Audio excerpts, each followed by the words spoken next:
There's a river. Good morning.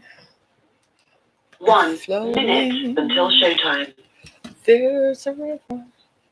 Hey, everybody. It's like Tuesday, 28th of April, and I am wondering where did the time go? I don't know about anybody else, but I'm like, I am constantly wondering where did the time go? I mean, like, seriously. Are we seriously here? It's the 28th of April. It's like we're rushing to this catastrophic finish. That's the only way I can put it. And it just seems to be spiraling out and out and out of control. And you and I are the only ones who seem to think so, apart from the scientists and the doctors. It seems like we're on the same page.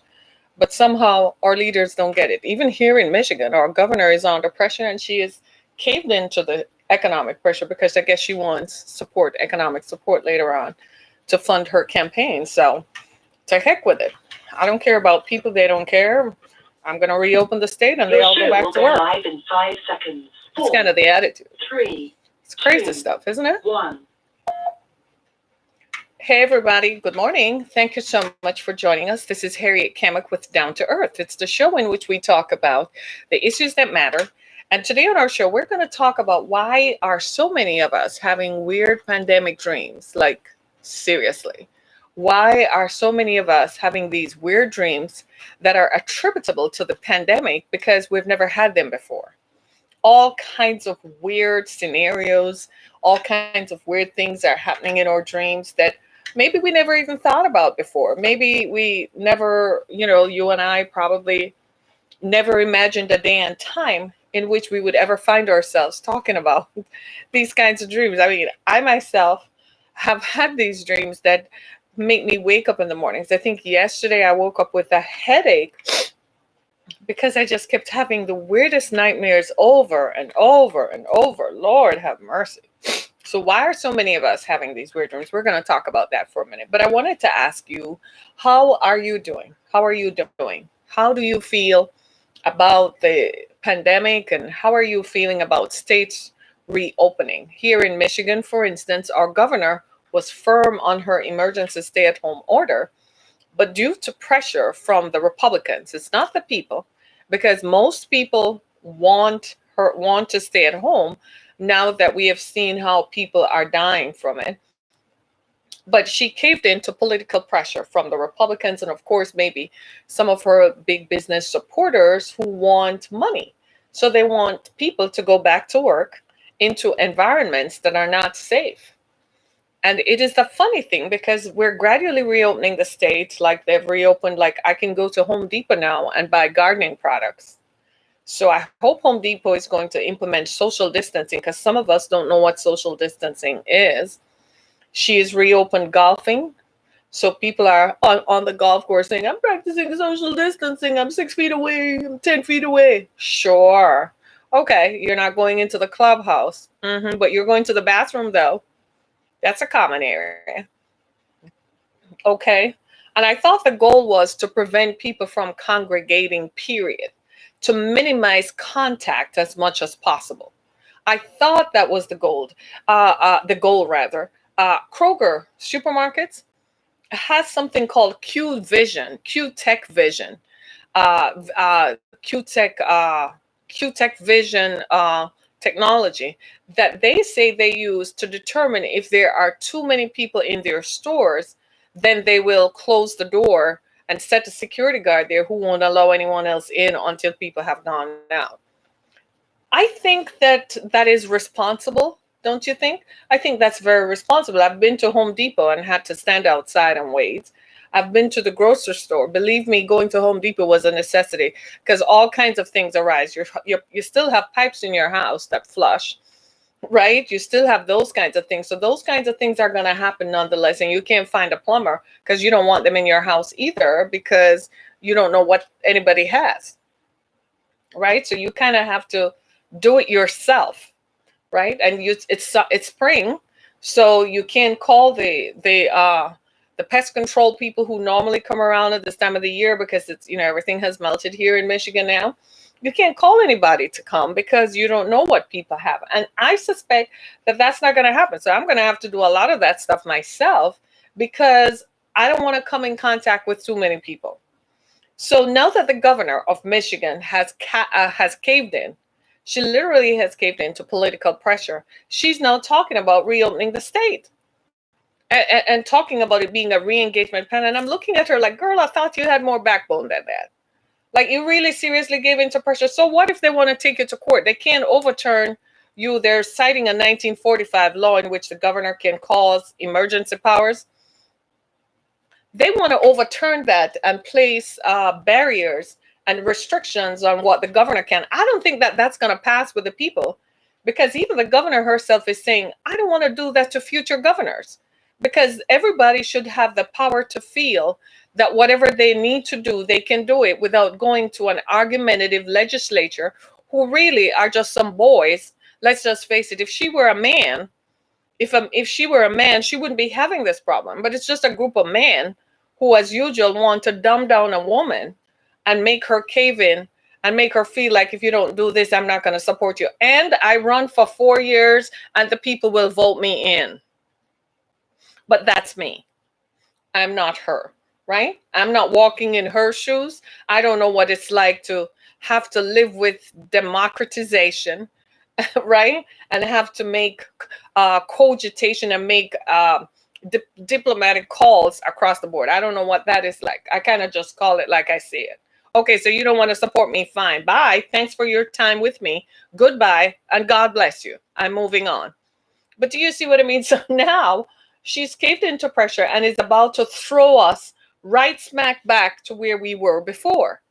The death rate in Detroit has depleted significantly because they're getting better at treating people. So if you're sick and you go into the hospital, they're getting better at treating you, but the rate of infection is still high. We're now at 38,000 infections. If one person infects 40 persons, then what does that tell you? If one person infects 40 persons, then it's 38,000 times 40. That's how many people are seriously infected. And she caved into political pressure. So have a long constitutional drawn out foolishness. Who cares?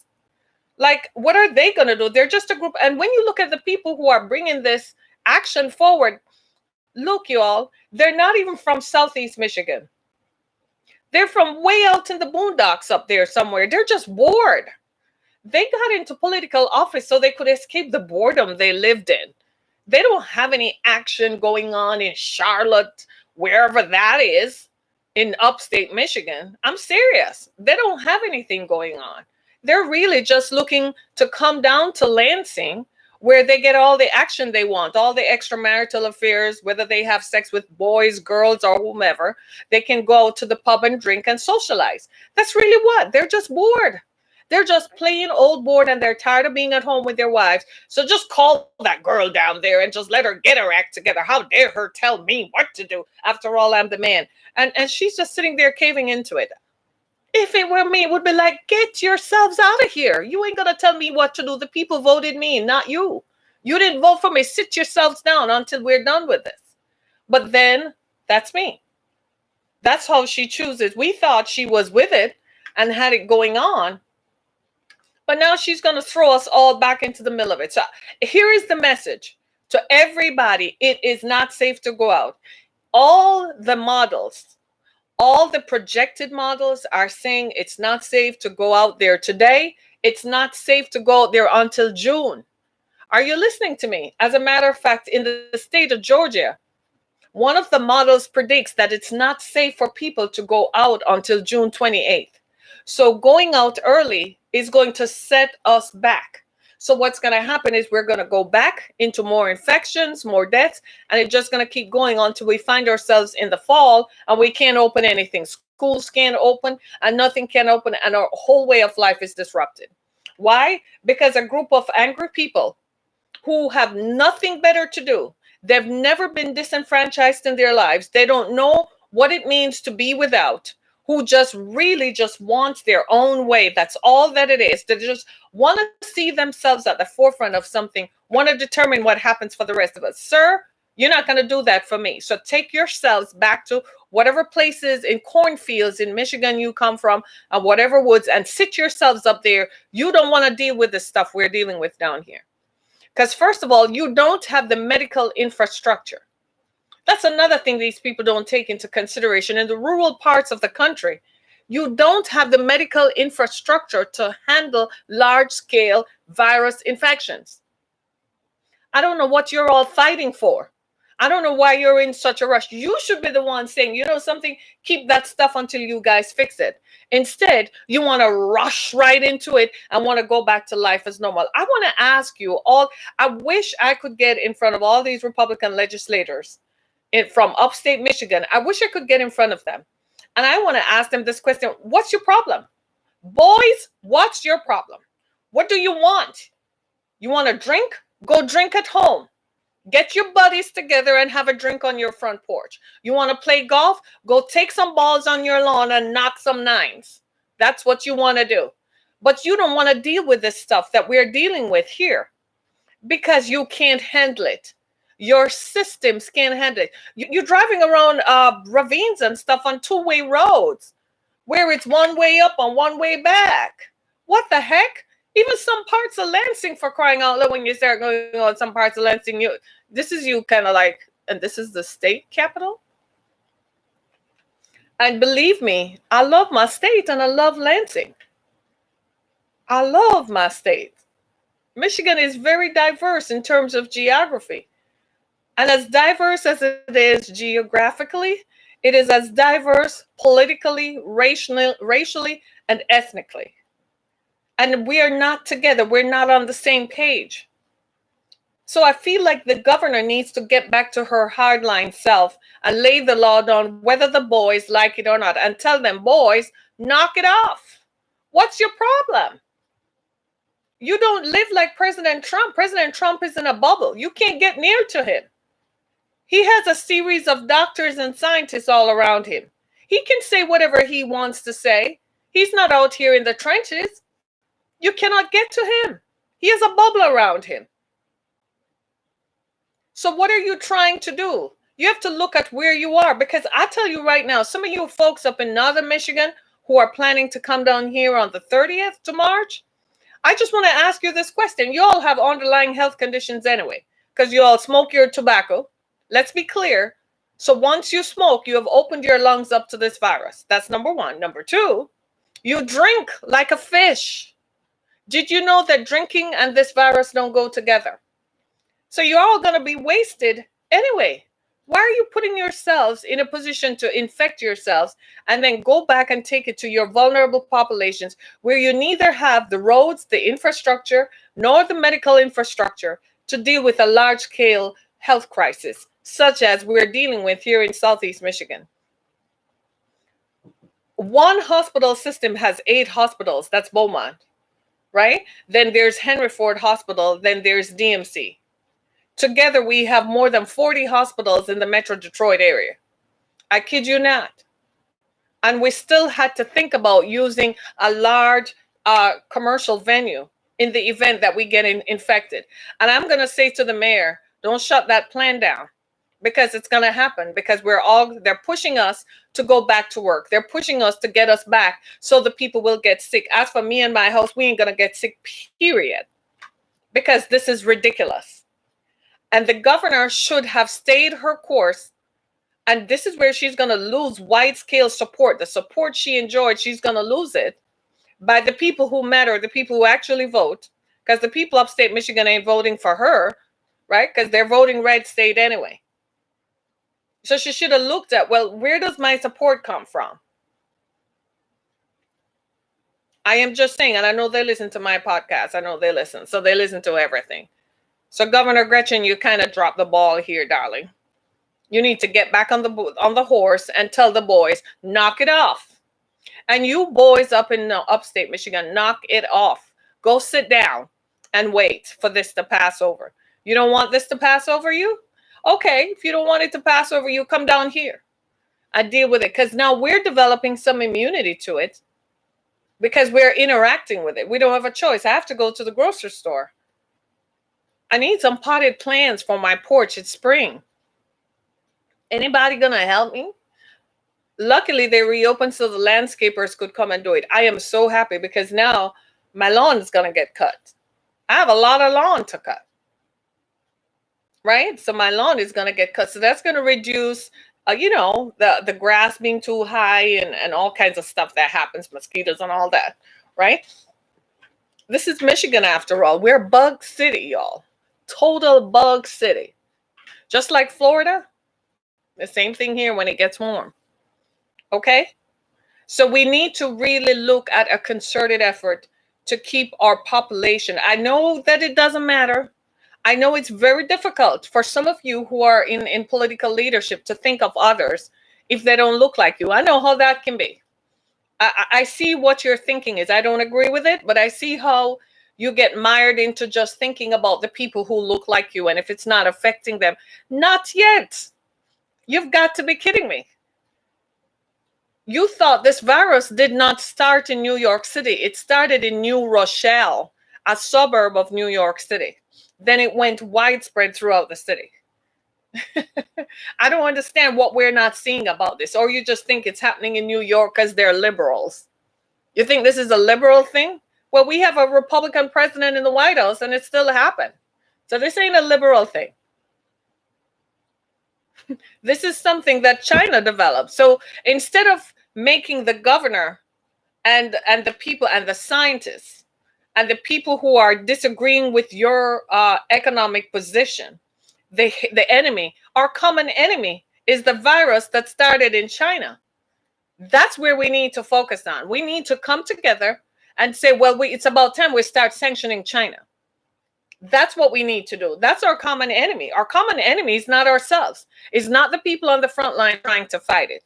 It's not the people who are in leadership who are trying to figure this out, because none of us have walked this way before.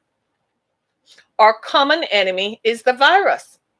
The virus was developed in a lab in China, and China spread it to the rest of the world because we had trade tariffs on China that was limiting what they wanted to do, and China doesn't believe they should be limited. Mind you, most of the population in China don't even have a car. Mind you, most of the population in China is way out yonder somewhere where they still have to ride on horseback to deliver healthcare. Meanwhile, Europe and America are like, we can land a helicopter near there and a car can meet you there. That's the enemy, China, who sees themselves that they should run the world. They want to take over the world. They want to take over Africa. They want to take over Europe. Since they can't do this, they're going to undermine us and undermine our infrastructure and our economic activity. That's our common enemy. Not the governor of the state of Michigan, not the governor of California, not the governor, not the governors, not the governors, not the scientists, not Dr. Fauci, not Dr. Birx, none of the scientists, not the doctors, not the nurses on the front line. DMC, go rehire that woman. You should pay her at least $2 million. That was wicked. She's going to make a book and a movie about you all and be rich forever. That was a stupid move. Right? These are not the enemies. We're not our enemies. China is. Focus on that and fix that. China is the enemy. For years, we sat by and made our electronics susceptible to Chinese interference. Everything we use is made in China, and you think they can't listen to us. That's the enemy. The enemy is corporate greed. The enemy is corporate greed who run the stock market. You and I have nothing to do with the stock market. So if it crashes, don't bother me one bit. I don't have nothing on it. Couple stocks I have, it's not going to rock the world. Because everybody has an ego and want to be a billionaire. I kid you not. I saw something the other day where Kanye West calls himself a billionaire. And I'm like, this is the same dude who last year had to get a $68 million tax refund to get him out of debt. And in 1 year, he became a billionaire. I'm like, Forbes, the credibility of Forbes magazine is now gone. If you can put on your front cover that Kanye West is a billionaire, you got to be kidding me.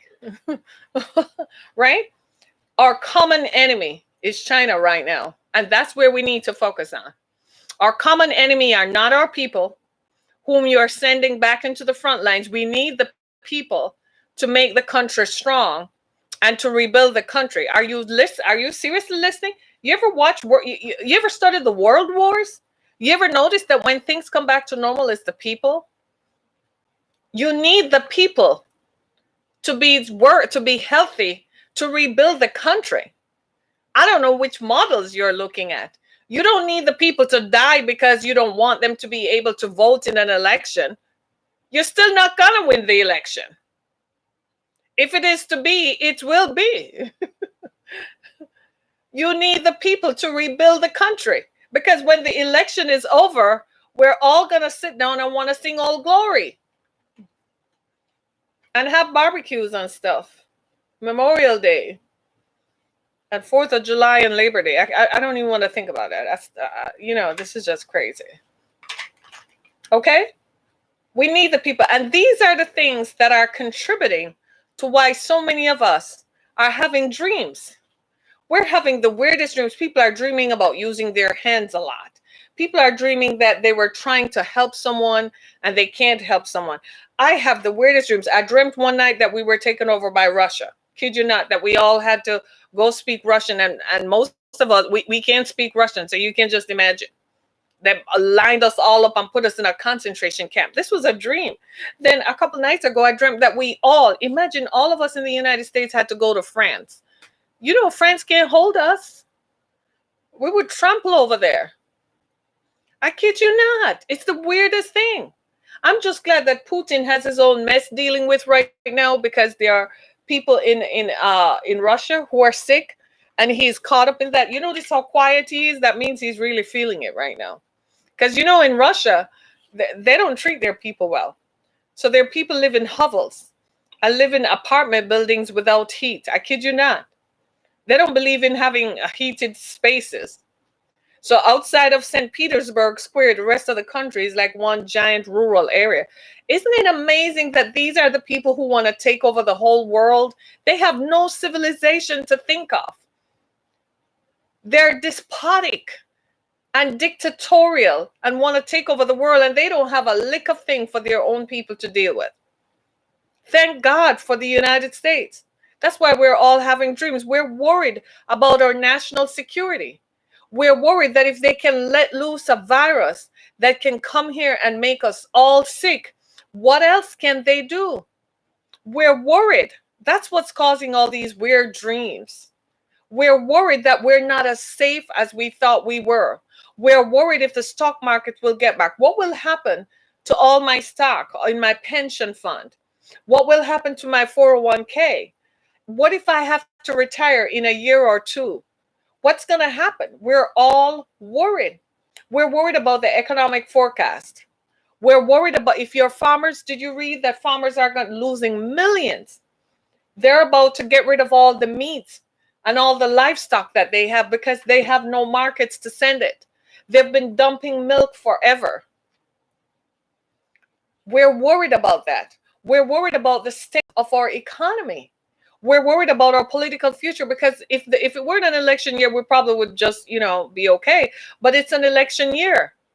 And they're fighting about votes instead of fighting about healing the sick, taking care of the bereaved. I still am waiting for the president to one day say something that will ease and comfort the people who are hurting. He seems to be oblivious to the fact that so many people have died.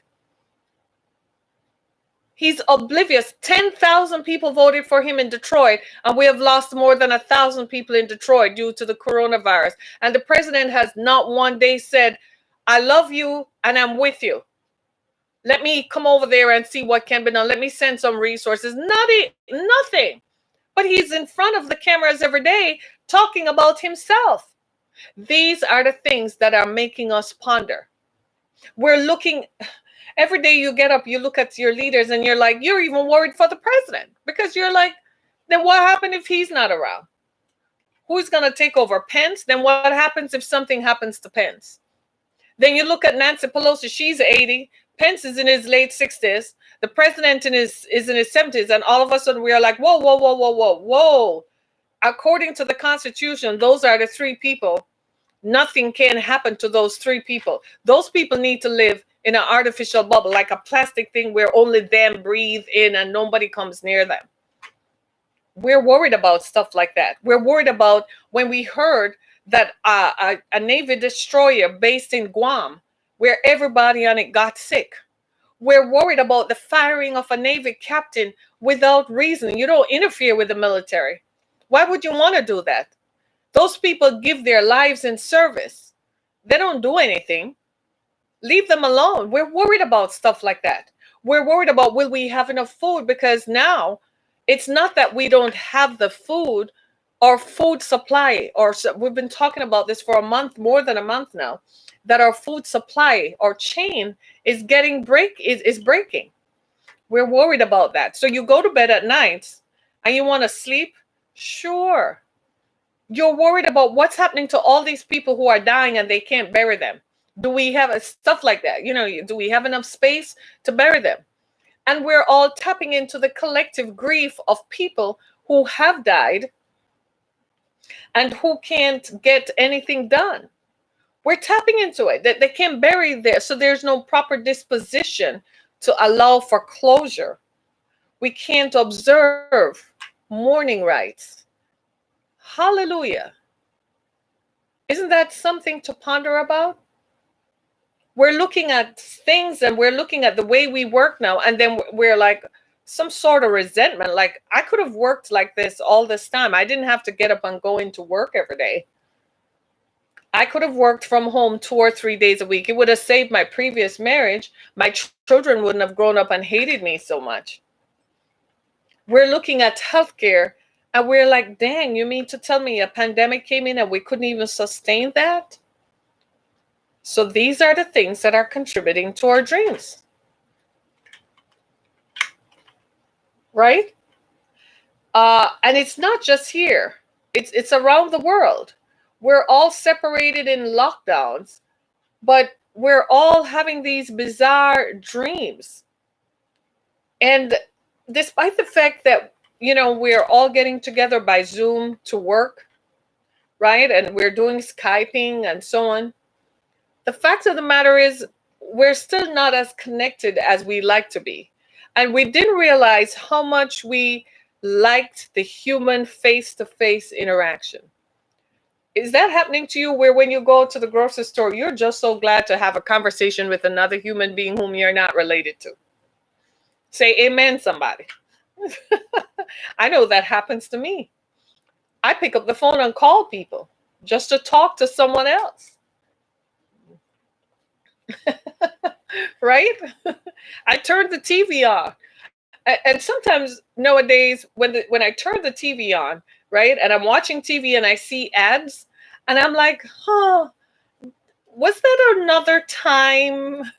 Did we live like that? Did we really just walk down the street? Did we just go to festivals?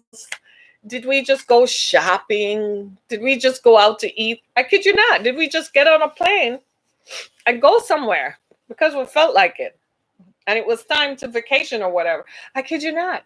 I'm watching movies and I'm like, this used to be a way of life, because we're worried that the way of life that we enjoyed before is perhaps not going to happen the way it was.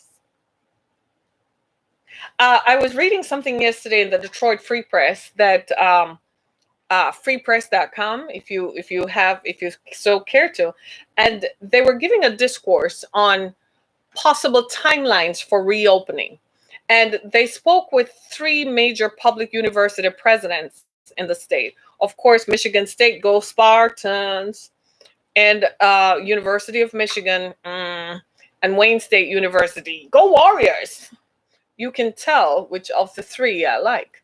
So these are 3 major public universities in the state. Of course, there's Western, Eastern, Central, and a plethora of others. But the 3 major ones are Michigan State, Michigan, University of Michigan, and Wayne State. And the 3 presidents have a background in medicine, right? So that enabled them to make projections really quickly. Of the 3, 2 of them have posited that it's unlikely that fall face-to-face instruction will resume on their campuses. The Michigan president said He didn't say it was going to happen. He just said he remains optimistic that campuses will return to normal. He remains optimistic. But the president of Michigan State and Wayne State University said, not likely. Not likely that we are going to return to face-to-face instruction. I was like, holy cow. And this is a running theme that I've been seeing throughout the country, where universities are preparing themselves for online instruction. Now, they used to have classroom instruction, which is a different thing. Online instruction is where all the classes go to online, in an online state, and you click, watch a show, watch a thing, or whatever, right? It's been a while for me.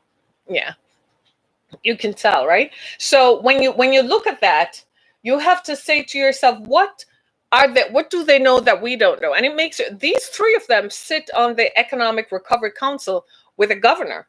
So you have to look at yourself and say, so why is the governor of Michigan caving to political pressure? Why? Why is she caving to political pressure from people who live in northern Michigan, who have nothing to do with Southeast Michigan, who don't live down here, who don't socialize here? They don't even come down here. They're confined to mid-Michigan, which is where the state capital is. So why should they influence what happens in Southeast Michigan for the majority of people? And we're all just sitting back and watching how this plays out. Because I'm wondering at what point we're all going to say, if you all want to go play golf and stuff, go ahead. We play golf down here too. We have a lot of golf courses and golf clubs and athletic clubs down here. We play golf down here too. You all want to go do your thing, go do it up there. But when your hospital systems start breaking, don't come down here though, because we don't want any more reinfections, right? And you got to ask yourself, if the forecasting is suggesting that, then there's a problem. So you and I are watching all this stuff all day, and then you go to bed. How in Dickens' name are you not going to dream about it? You're going to dream fatalistic dreams that the world, it's your mind saying, I think the world is going to end. I think our country is going to end. I think we have issues, and we're dreaming about it, and it doesn't help when we're not being comforted. I wish the president would become comforter in chief. Don't come and give us false suppositions. We already know the truth. Just level with us and say, hey, y'all, look, this is what's going on. Here's where we are. Here's where I want us to get to. And here is a pathway to doing that. And you know what? We would all say, okay, yeah, all right. That's what the man says. Okay. We would all just say, okay. That's what we want. I still haven't heard them come forward and tell people who have lost loved ones. You know, people are dying. I was on my Facebook page yesterday, and I had to shut it down. I went and started writing. I couldn't do it anymore. So many people are losing their loved ones. So many women are losing their spouses. So many people are saying goodbye to their fathers. And it sits on you after a while. After a while, you start asking yourself, what gives? So here's what we all need to do. Now that we know this is the groundwork, this is the environment that has created our dreams.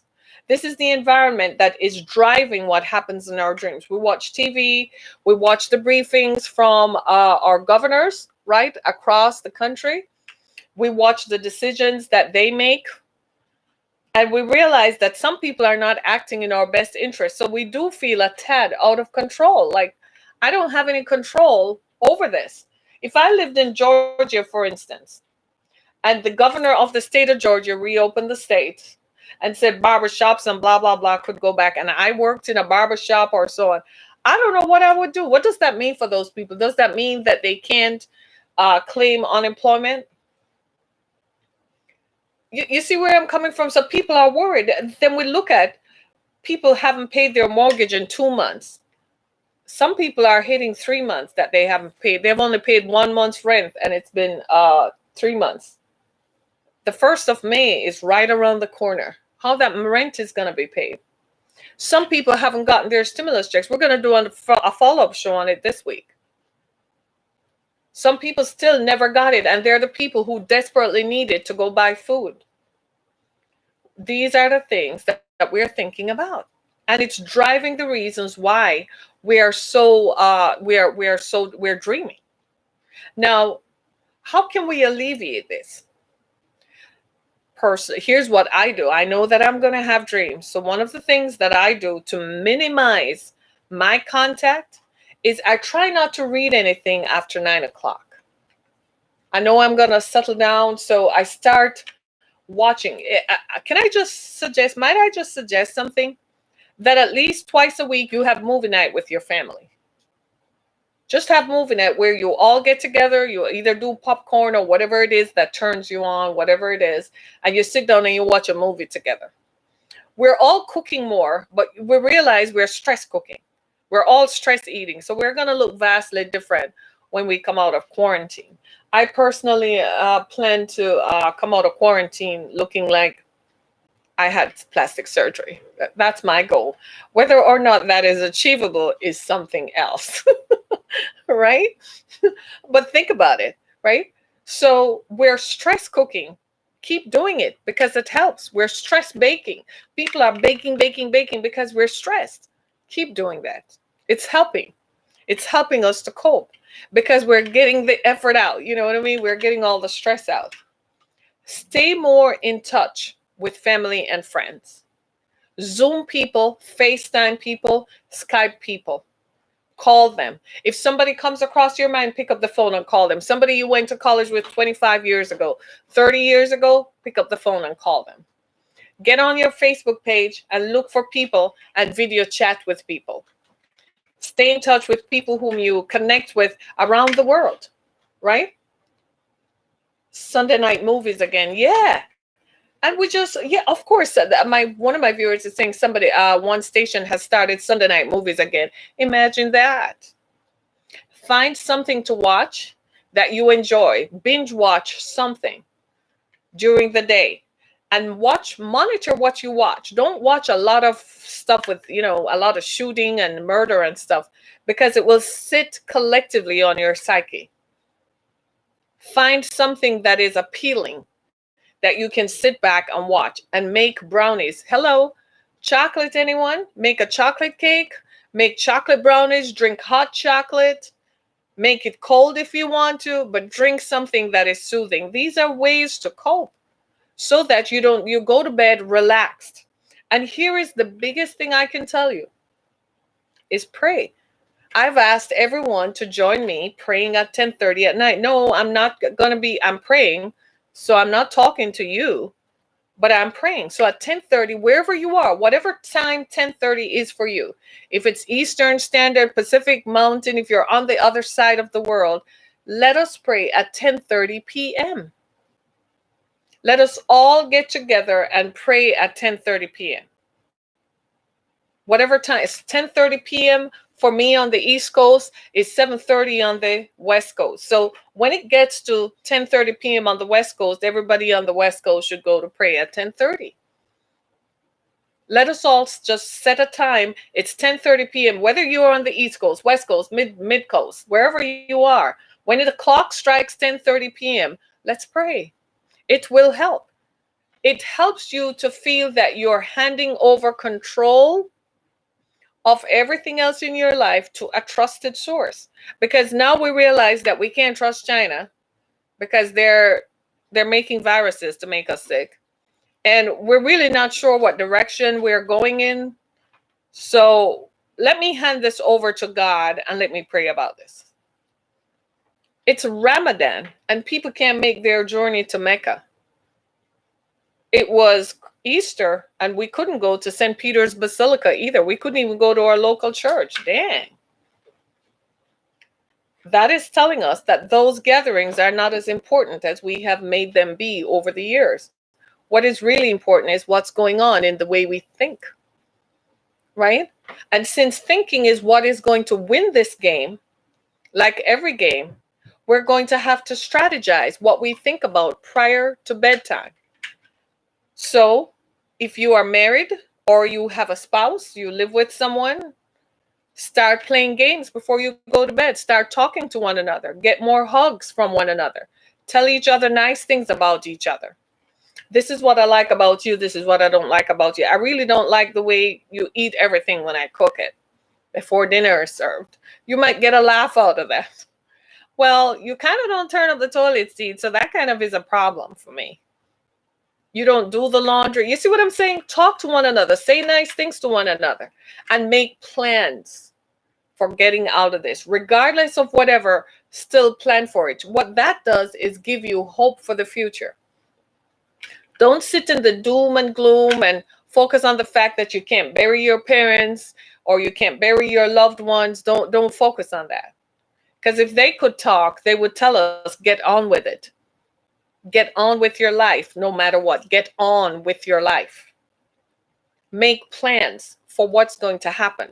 Maybe this is a time for you and your spouse to sit back and think, you know what, maybe making so much making money is not that important to us. Maybe you need to stay home with the kids. Maybe it's okay if you don't go back to work. It's okay if they tell you they're going to let you go. Let's just adjust and manage our expectations so we stay cohesive, because now you know what's important. A lot of people were going to get divorced before the pandemic. And then guess what? We found out that we need each other economically in order to survive. So here we are trying to live with one another because you have to. This is why I can't stand you. Okay, well, what you going to do now? Right? As the Republicans like to say, you need to be married in order to make it. I look at my eyes going up. Like, seriously? That's the answer? What if you're married to someone who beats you up? What if you're married to someone who kicks you down the stairs? You still think that I should be married? It's not always ideal. Let's just be clear. What if I'm married to someone who is a pedophile and has sex with my children at night when I go to bed? I still should be married? Marriage is an ideal. And when it works beautifully. But when it doesn't work, don't penalize people for when it doesn't work. And it's not perfect. Okay? You all aren't living perfect lives anyway.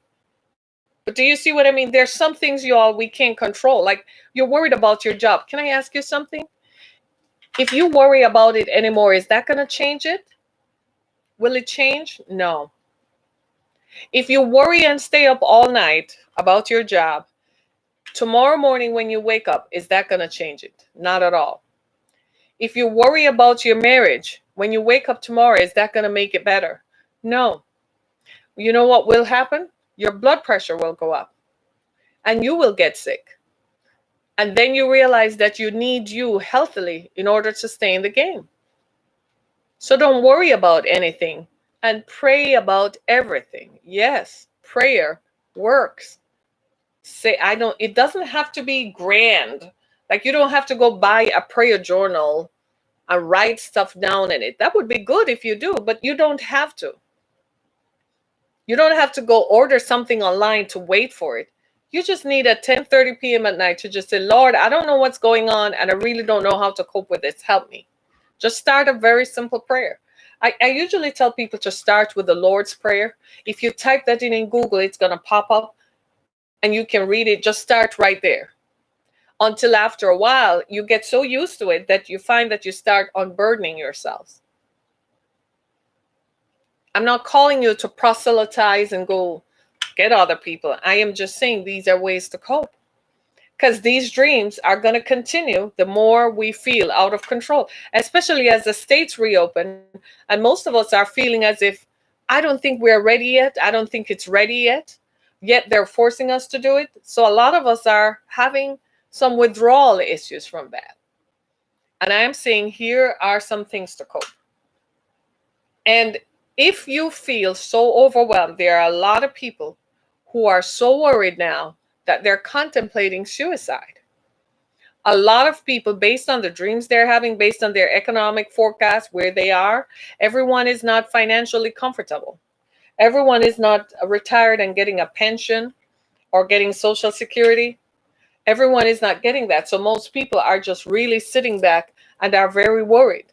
And some people are even thinking, if I hurt myself, then I can get out of it. We just saw yesterday that a doctor who was on the front lines in New York City went to Virginia and took her own life. Right? And her father said she didn't have a history of depression. She probably just felt overwhelmed. If that happens, the National Suicide Hotline is available. Please call. Don't hesitate. You just need to talk to someone. This is why I say keep in touch with people. Talk to someone. It helps. It helps to vent, it helps to get the stuff out, and it helps. Practice exercise because exercise releases endorphins that make you happy, right? New York City is opening some parts, some streets, so that people can feel as if they can go walking, right? Because walking is exercising and it releases endorphins that keeps you calm. You need to get it out. Because some of us live in apartment towers and you can't exercise and jump up. But you can walk up and down the stairs, put your mask and your gloves on, and go walk up and down the steps,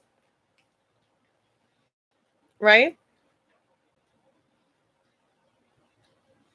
Just bring a can of Lysol with you so you can spray it out before you go down, right? And I know it's very difficult for us. We literally have to govern our minds and govern ourselves. We literally have to feel like I have to take control over whatever thoughts are going through. Corral your thoughts. Don't watch the news or reruns of the news before you go to bed. I don't watch CNN and Fox and MSNBC at night. I don't do that. No, I'm not going to do that to myself. But what I am going to do, I'm going to eat a piece of brownie, drink some chocolate if I feel like it's really getting to me, and then I'm going to go to bed. And one of the things that I do, you're not going to believe it, is I listen to religious music. I listen to gospel music before I fall asleep. I kid you not. I like my Christian rock, right? You know that. I like contemporary Christian music. Oh my gosh. I have a whole channel.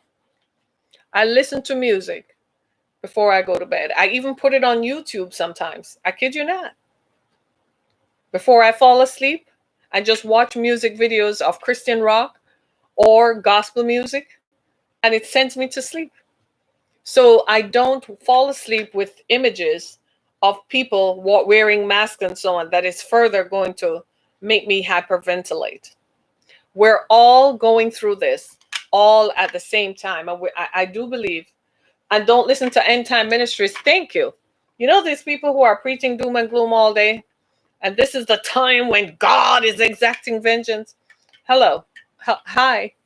Vengeance is mine, saith the Lord, I will repay.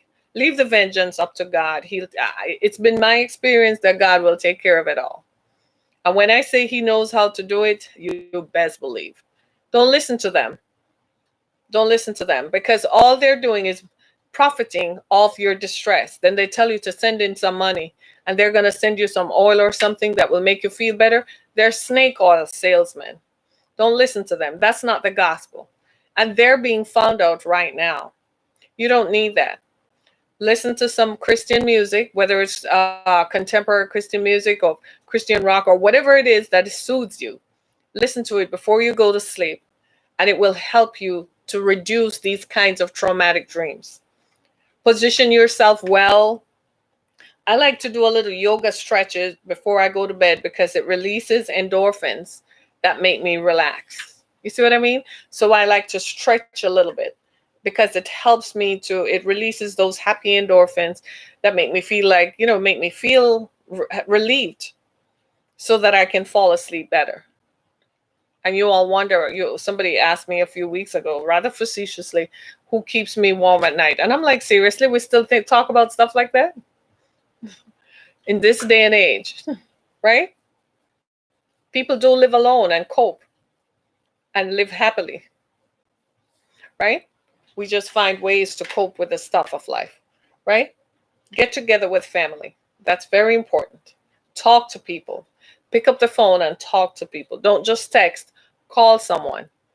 And call the National Suicide Prevention Hotline. It's a lifeline. Call that number and make sure you talk to someone if you feel like, even if you just feel like you're being overwhelmed. It doesn't have to be fatalistic. It could just be that you're feeling overwhelmed, right? Call them and talk to them. I just want to say that I myself don't know the outcome.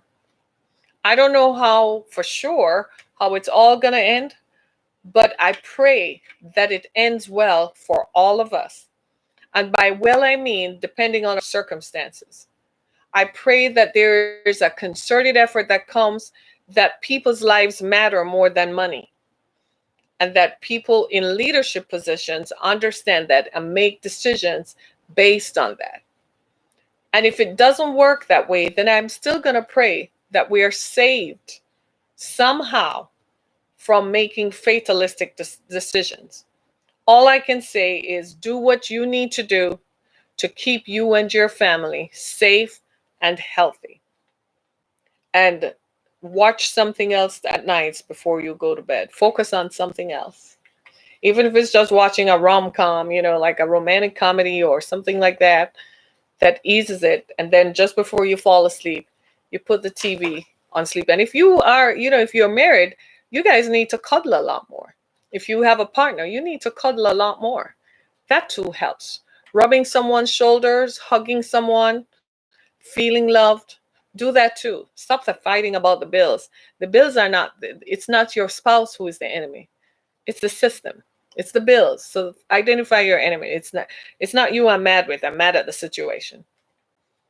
See what I mean? And that makes them feel better right away. It's not you, baby. I'm mad at the situation.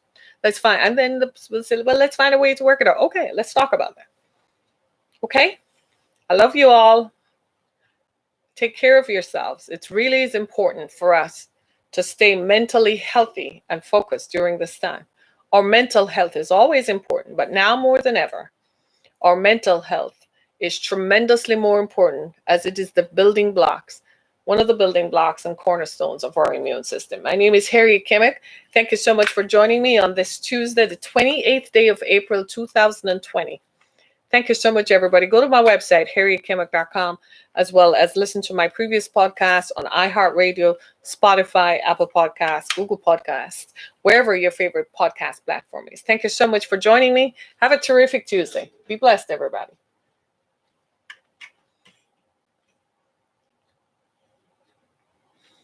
No, no, no, no, no, no, no, no, no.